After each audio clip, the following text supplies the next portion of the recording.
Nadakip ng Bureau of Immigration ang isang British national na wanted sa United Kingdom dahil sa child sex offenses. Ilang beses na rin naaresto dito sa Pilipinas ang Briton dahil sa child abuse at child pornography, subalit na-dismiss ang mga kasong isinampa laban sa kanya.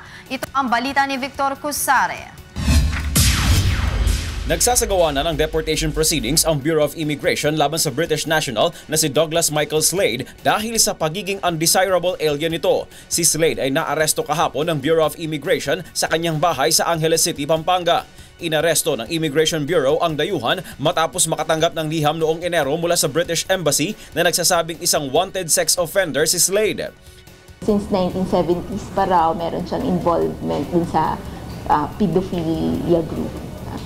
1995 pa dumating sa bansa ang 74 years old na si Slade at may hawak na rin itong permanent residency visa.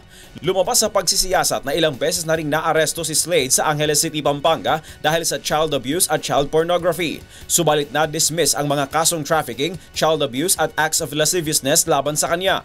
Pero ayon sa BI, ang mga kasong ito at ang mga testimonyang hawak nila kaugnay sa mga sex offenses sa mga bata ni Slade ay kabilang sa deportation case nito.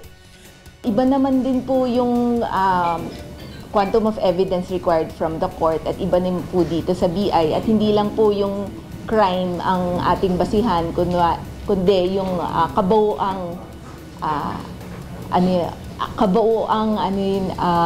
kanyang behavior dito sa ating bansa. Sa ngayon, nakakulong sa detention facility ng BI sa Bikutan, Taguig si Slade habang hinihintay ang resolusyon ng kanyang deportation case. Victor Cosare, UNTV News, Worldwide.